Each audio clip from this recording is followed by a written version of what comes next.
This is Loretta Henry, the wife of James Henry. In this lawsuit filed last July against Meijer, Henry claims that her late husband was racially discriminated against and harassed at work for months.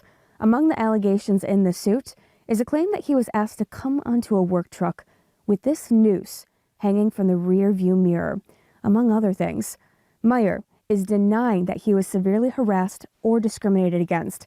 Loretta spoke about what happened to her husband exclusively with Fox 47 in a phone interview. So the motivation for him and our family seeking legal help is just to hold Meijer accountable, as well as bring awareness to the seriousness of workplace hostility and the effects that it had on James and every aspect of his life. James Henry took his own life in March of 2020, 15 months after leaving his job at the Delta Township Meijer warehouse.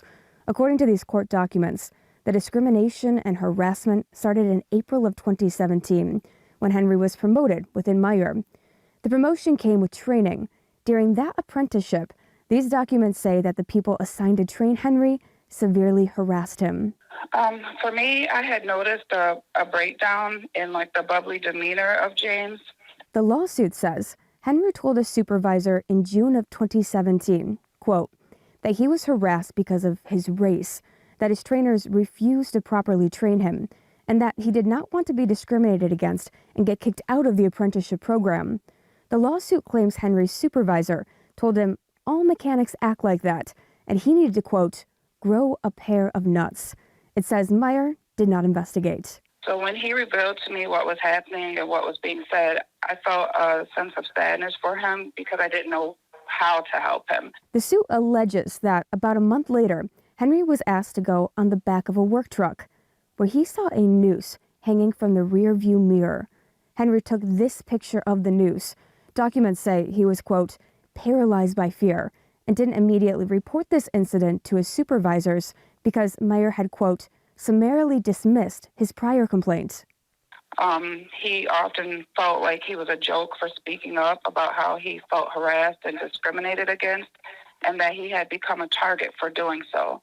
The suit also alleges that months later, a coworker made a reference to a slave driver in Henry's presence.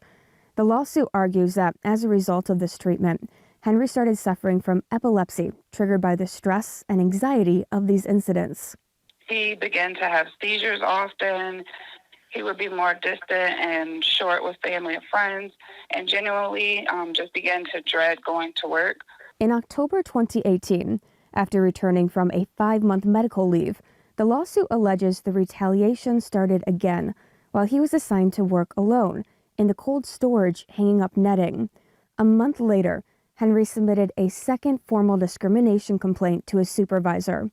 But the lawsuit says Meijer failed to investigate his claims. At the end of 2018, Henry submitted his resignation letter and left. The hard part is on March 9, 2020, I was called from work by my mother-in-law to go check on James since he had not answered anyone's calls all day. I went to the house and found James deceased next to the dining table because he had taken his life.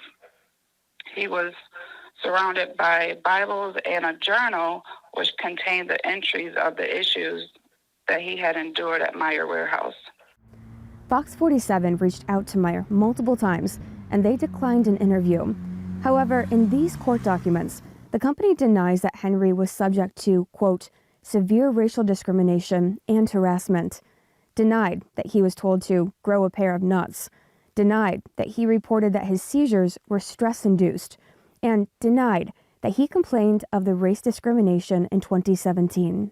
Meijer argued that in June 2017, Henry told a supervisor that he felt other mechanics did not want to teach him because he had more seniority at Meijer and would have a preference over them in shifts, adding that as part of the conversation, quote, Mr. Henry expressed that he did not want to be discriminated against.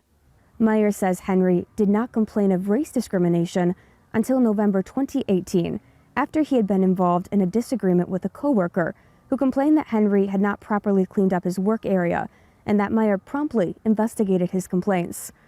Meijer claims that Henry later sent an email saying he had time to cool down and we all have a better understanding now. In regards to the photo of a noose, Meijer claims that they lack knowledge or information sufficient to form a belief as to the truth of the allegation. Loretta Henry says this lawsuit is a continuation of her husband's plans to have Meijer hear and understand what he went through.